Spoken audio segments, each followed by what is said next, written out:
Soldier told me this story. During a battle, he was with 4 men in a trench. And it seems as if this particular shell that hit killed the 4 men. He alone was saved. And he said he heard a voice saying to him, "Get out of this trench."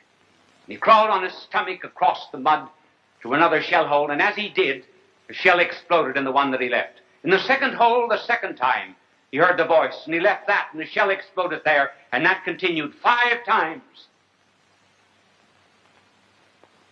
The Jew afterwards told me, for the first time in my life, I began to feel the protection of God through an angel. He said, I'd read about angels in the New Testament, but had never thought of them. And then flying. Some people are afraid to fly.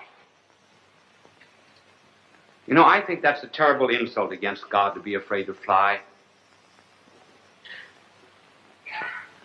Because people are practically saying to the good Lord, as long as I'm here on this earth, you can't touch me. I'm safe.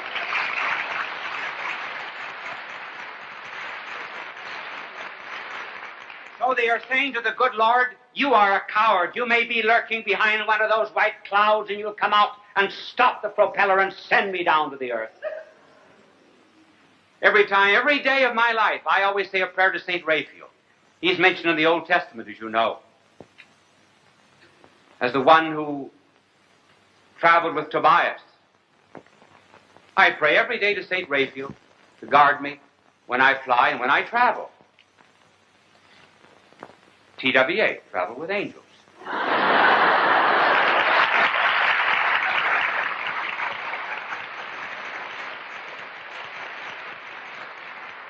That commercial ought to get me a free trip to Newark sometime.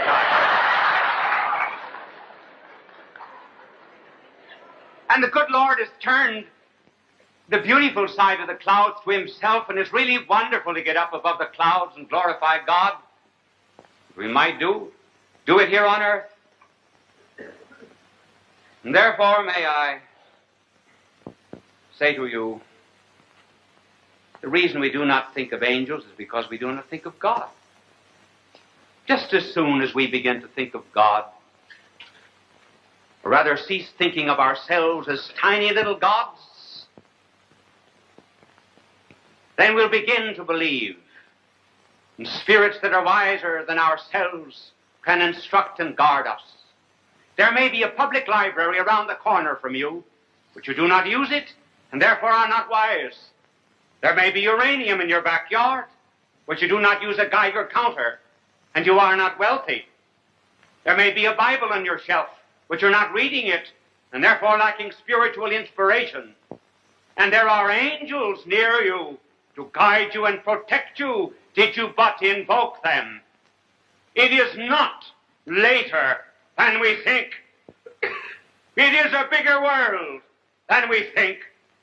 Stir your soul, start a wing, and you will discover it to be the wing of an angel of God.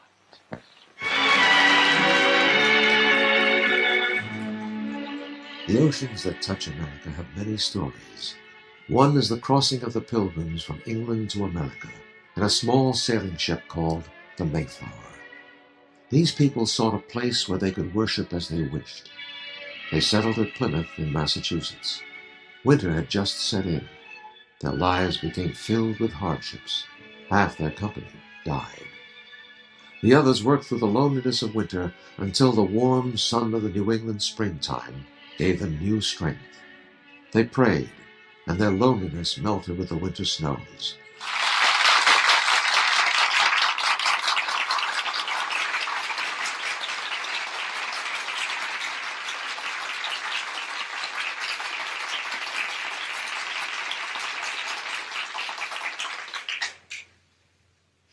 Friends, in a certain city, a politician was running for office, and he advertised for volunteer workers. There were so many young women appeared for the job as volunteers that there was a near riot. Were they interested in politics? No, the first question they asked was, how many men have appeared? They were part of the lonely young women of this great city. And then I know of an old woman who stays up every night until 12 o'clock to hear the announcer say, "We are now signing off. Good night, and have a good sleep." That relieves her of her loneliness. There was really and truly, a woman wrote to me and told me that my program was the only one to which her cat ever listened. So our subject tonight has to do, to some extent, with loneliness. So what's the cause of this loneliness? What are we looking for? Well, we say we're looking for God, yes. But then I know what you will answer. What does God know about loneliness? Now that's a good question. That's a good question. What does he know about loneliness? Does he know anything about the loneliness, for example, of a babe in Afghanistan who has no better home than just straw? Does God know anything about the loneliness of a mother who has to gather up a child in order to escape a dictator and fly halfway across Africa?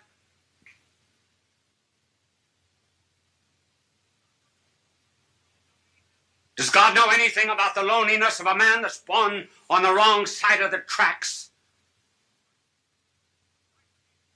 Who's isolated socially from people simply because his hands are calloused with common labor and is denied decent society? Sure, does God know anything about that kind of loneliness, for example, in which one is expelled from a city, disowned by one's own people? Does he know anything about the loneliness of being deserted by friends?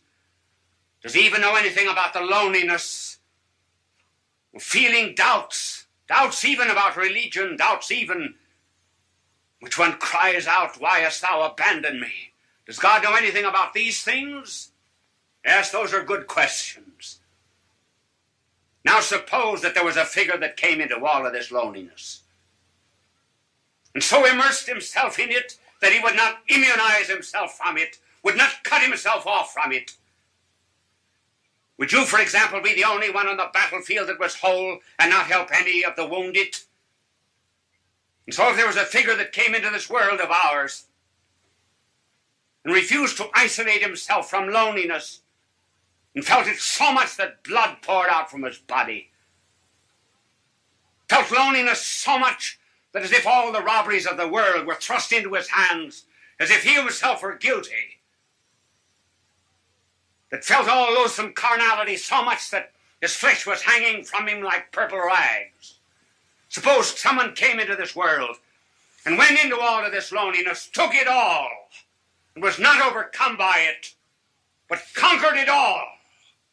Then what? Then I may be lonely every now and then, but I'll not be overcome by it. Then I have a captain, kind of a captain who did presses not a button in heaven from a celestial command. But I have a captain who stumbled to a throne. You are a loyal son of the church, the Holy Father told Bishop Sheen. You have spoken and written well of the Lord Jesus Christ. This is Joseph Campanella. Bishop Sheen's spoken and written words are a treasure for God's people of all religions. The diversity of his words reflect his certainty that it is not a unity of religion that we plead for, but a unity of religious people. We may not be able to meet in the same pew, but we can meet on our knees in the light from the shadow of the cross. Here now, Bishop Fulton J. Sheen.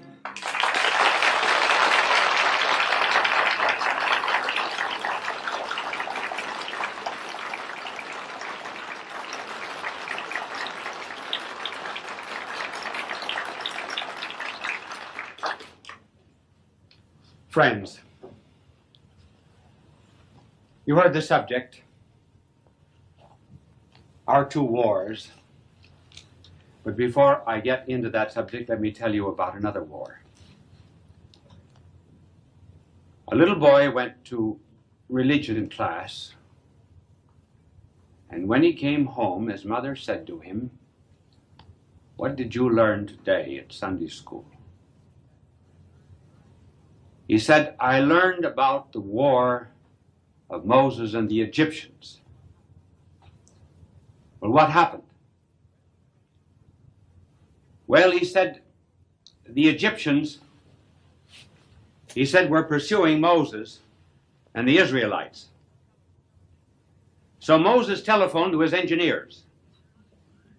His engineers laid pontoon bridges all across the Red Sea. When the bridges were laid, the aircraft saw the tanks of the Egyptians coming on the other side of the Red Sea. Moses telephoned the airfield, radioed the jets to bomb all of these tanks and the army, which they did. Then when the Israelites were across, then they bombed the pontoon bridges, and Moses and the army was safe. Mother said, is that what they told you in Sunday school? No, he said, it isn't. But he says, if I told you what they really said, you wouldn't have believed me.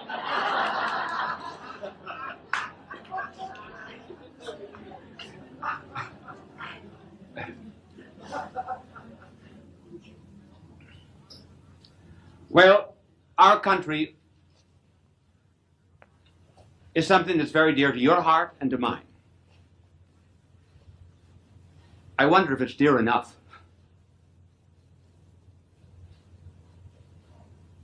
You know, the Greeks had the virtue of pietas, which was love of country. And love of country was one of three forms of love. One was love of God, and the other was love of neighbor, and the other was love of country. Have you ever noticed that all three pass out together? And there's no longer respect for parents, and no longer a sense of divine relationship to a Heavenly Father. There's no more patriotism. And because the country means so much to us, as Lincoln said, we've been blessed as no other country in the history of the world has ever been blessed. It makes one feel rather tragic that we are in two wars. Two wars.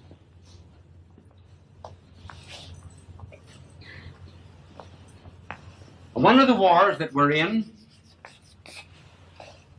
is what might be called the protracted war.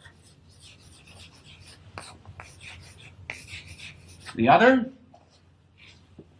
war we are in is the insurgent war.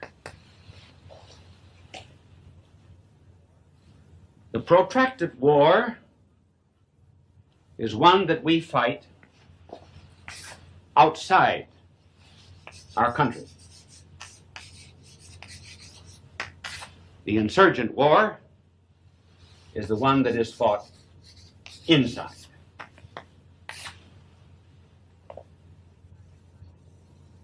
The reason I mentioned both at the beginning is because I gave you the title of two wars. I'm going to leave it for a minute. I will come back to it. But I want to tell you about a very false concept of war that we still have in the United States. The concept of war that we have now is what might be called the theory of the intermittent war. This is a 19th century inheritance. One might almost say it is something that has been inherited from the centuries. But our philosophy of war at the present time is that war is not constant. That war is something that disturbs relatively long periods of peace. Secondly, our false theory of war is that every war must end in victory.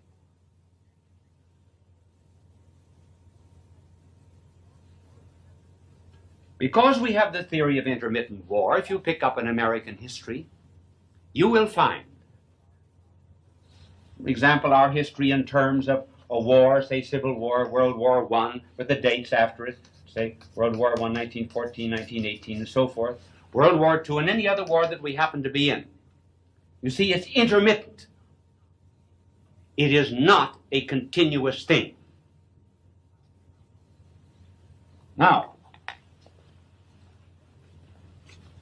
I wish to suggest to you, for a better understanding of our country, that this theory of an intermittent war can cause us a great deal of trouble. We must understand what is new in the world. And what is new is something that was introduced in 1917 by the Communist Revolution. The Communist Revolution introduced into the world the notion, did you ever figure out how my angel always, I never tell my angel when to clean a blackboard. Ever notice that?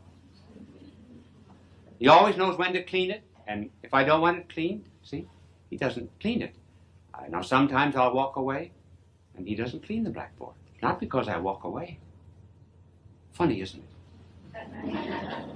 When the Constitution grants rights and liberties to the citizens, it must never be assumed that the people have no other rights than those granted to them by the Constitution. In other words, simply because we have certain rights, we must never think that we have them because they're in the Constitution. No, we have them because they're divinely given. Winter brings a holiday we call President's Day, in which we honor George Washington and Abraham Lincoln and all the other presidents who have lived in this historic White House in Washington, D.C., our place of national pride and great beauty, especially after winter, when the cherry blossoms bloom. The world is painted with pink day and night, and in the dawn's early light, our star-spangled banner, Old Glory's red, white, and blue, still waves over a land where we say, in God we trust.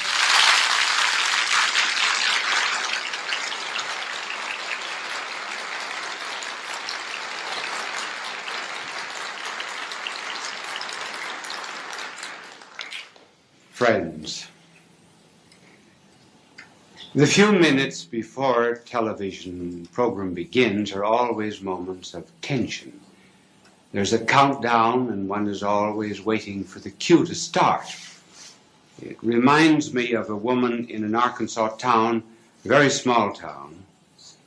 She was trying to crash the society in this village, but her husband was not very social, so she kept him upstairs with instructions that he was not to come down to the tea under any circumstances. She invited in the ladies, and she was charming them at tea, and her efforts were just about crowned with success when a voice was heard from upstairs.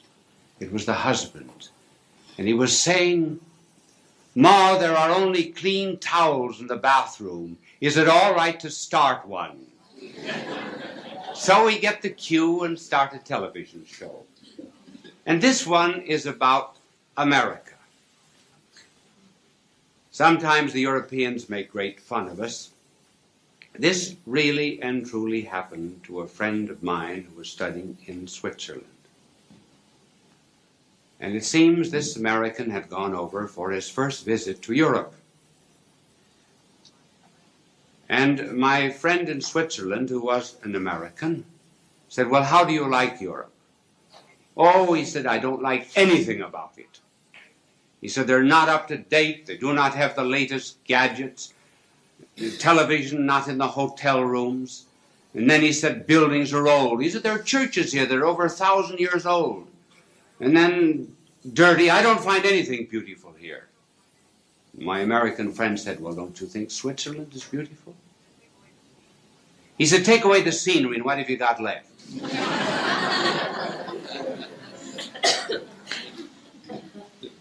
There are so many things that we take for granted now that could not be taken for granted some years ago.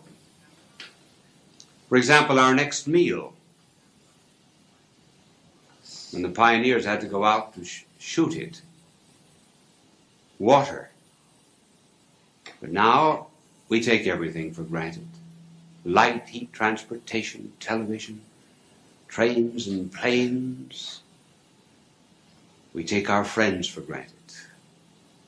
Take people for granted. And we take America for granted. And there is going on at the present time a decline in patriotism. And in order to revive it, let me tell you some of the glories of America. I'm going to mention three. The first is the origin of our rights and liberties. Secondly, the great value that we put upon the human person. And then thirdly, what America's done for the world. First of all, the source of our rights and liberties. Where, for example, do I get the right of free speech here? Whence comes freedom of press, freedom of conscience, freedom of religion? There's an audience here in this studio. They are an assembly. Whence comes the right of assembly?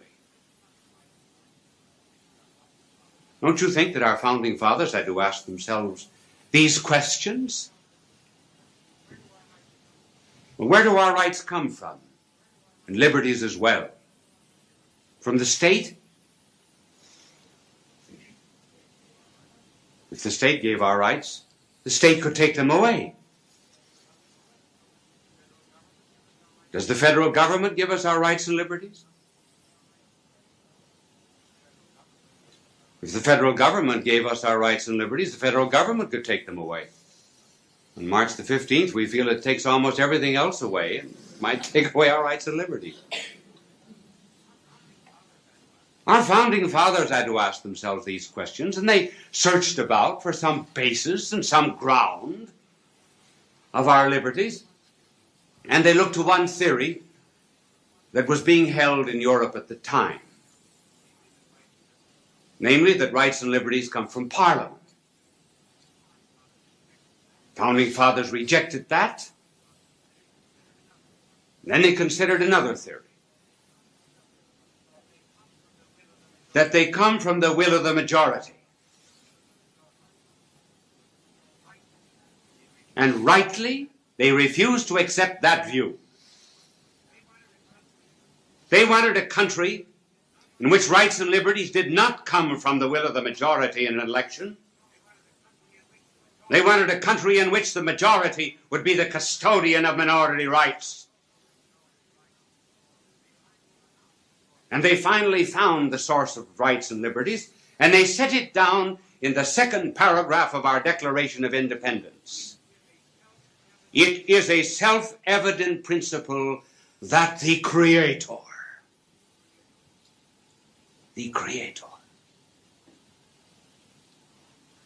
has endowed man with certain unalienable rights, among which are the right to life, liberty, and the pursuit of happiness. In other words, our rights come from God. Love is a garden, a tapestry of color that gives a radiance to our imagination.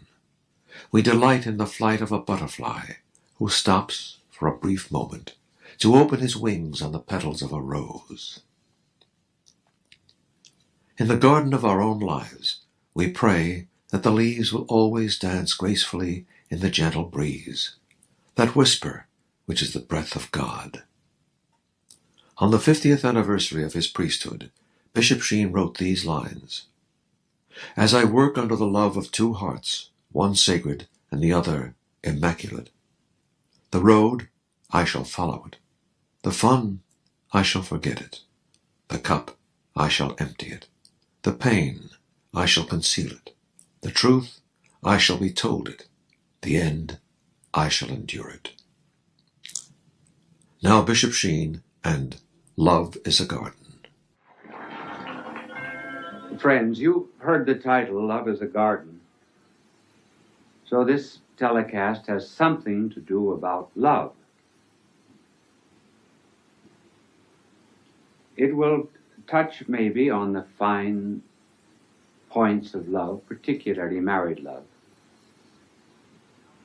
And it reminds one of extremes. One extreme about marriage is the story of Adam out walking after the fall of the Garden of Paradise. He had his two boys with him, one on either side. And they passed by the wreck and ruin of the beautiful Garden of Paradise. And Adam looked in, pulled the boys to himself. He says, "Boys, that's where your mother ate us out of house and home." On that bad side of it, too, is the story of the wife who went in to get a collar for her husband. And the clerk said, "What size?" She said, "About that size." You didn't get that, did you? And then on the more pleasing aspect of marriage, President Harding was once asked, at what age do you think women are most beautiful? He said, "The age of my wife." And here I'm going to read for you perhaps a poem that you know, Elizabeth Barrett Browning's poem to her husband. How do I love thee? Let me count the waves. I love thee to the depth and breadth and height my soul can reach. Repeating out of sight for the ends of being in ideal grace. I love thee to the level of every day's most quiet need, by sun and candlelight. I love thee freely as men strive for right. I love thee purely as they turn from praise. I love thee with the passion put to use in my old griefs and with my childhood's faith. I love thee with the love I seem to lose with my lost saints. I love thee with the breath, smiles, tears of all my life. And if God choose, I shall but love thee better after death. The winds lift the seabirds above the tide's ebb and flow. Sunward they fly on silver wings above God's creation, this miracle place of our journey. The evensong begins in a floating sense of light. Its afterglow glimmers on the ocean's golden waves, waves which have crossed time and distance to break in patterns on the shore of your journey. They are the sea's motion, ever constant, like the simple faith of our childhood.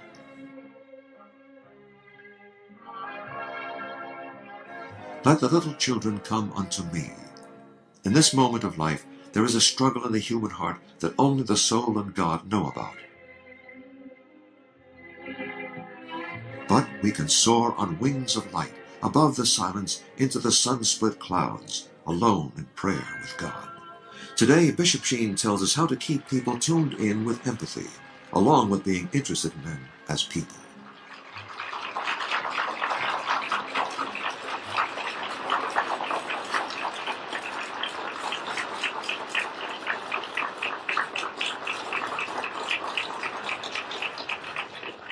Friends,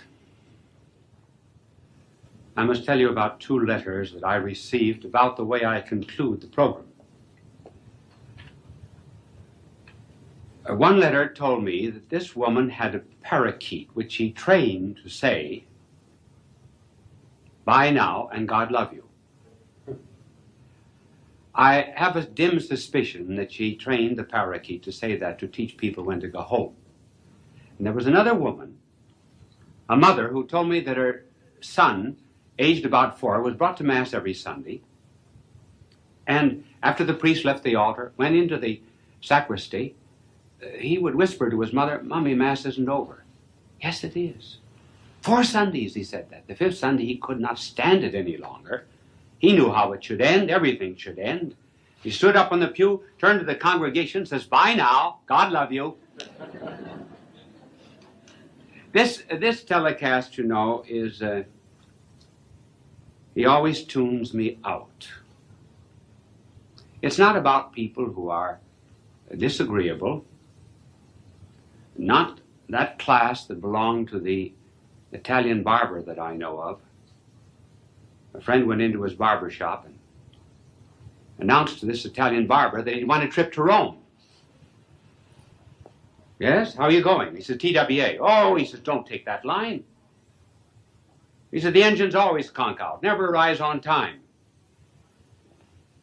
"Where are you going to stay when you get to Rome?" He said, "The Excelsior Hotel." He said, "It's a flea bag. Don't go there." "Where are you going to eat?" "Cesare restaurant." "Oh, they put potassium cyanide in the food." "What else are you going to do?" He said, "I'm going to have an audience with the Pope." "Oh," he said, "there'll be 20,000 screaming Italians. You'll never get near the man." 6 weeks later, he came back. "How was the trip?" asked the Italian barber. "Fine," he said. "Travel TWA, just as Bishop Sheen said, travel with angels, perfect flight. Excelsior Hotel, excellent, fine food at the Cesare restaurant, and I had a private audience with the Holy Father." "You did? What did the Pope say?" He said, "Where did you get that awful haircut?"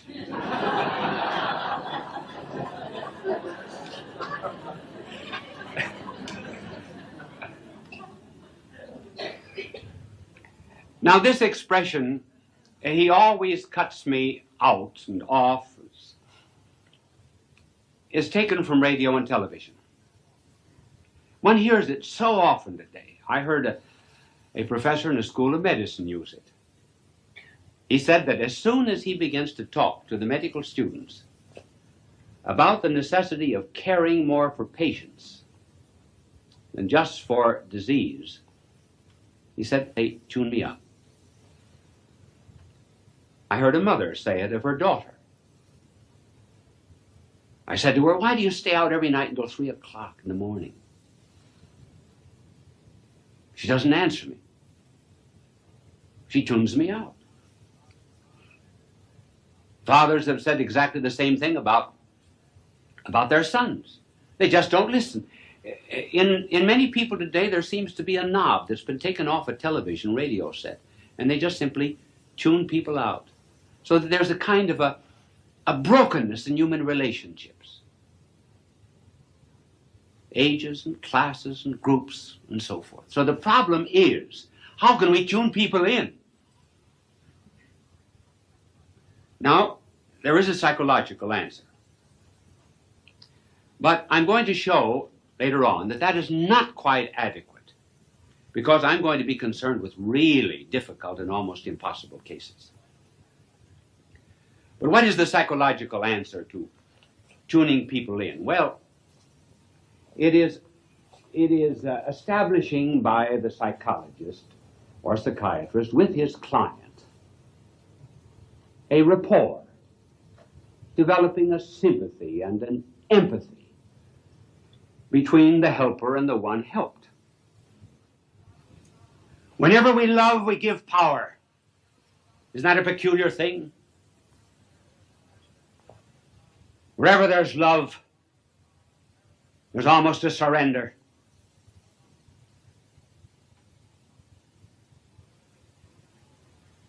So there exists on this earth,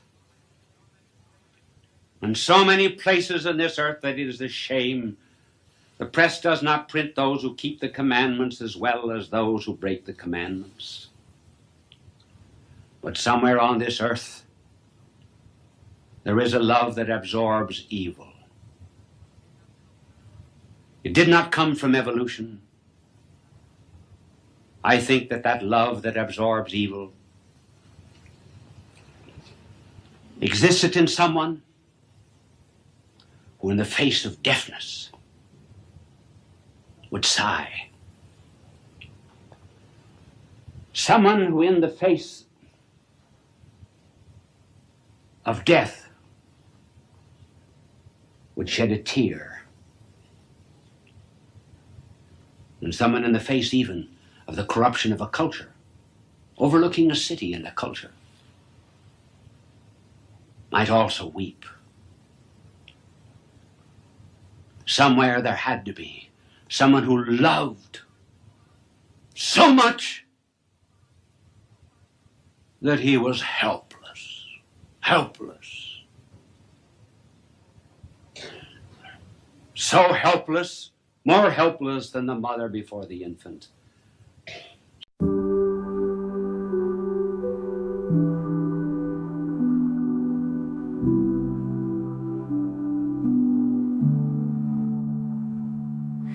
Whispers in the nightlight, dancing shadows feel so right.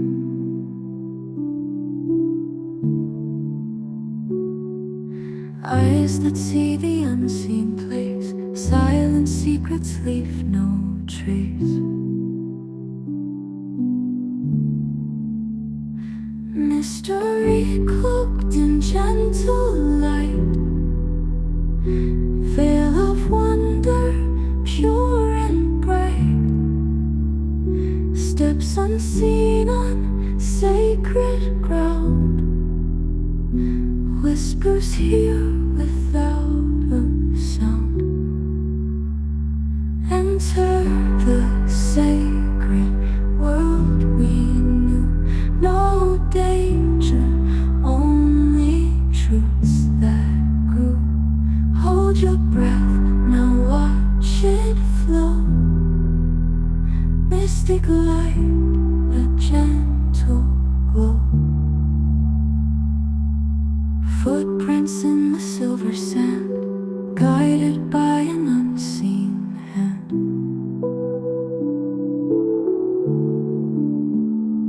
Waves of magic through the air. Watch the scenes unfold, beware. Club of dreams in silver haze, where reality meets the gaze. Stories told through whispered dreams.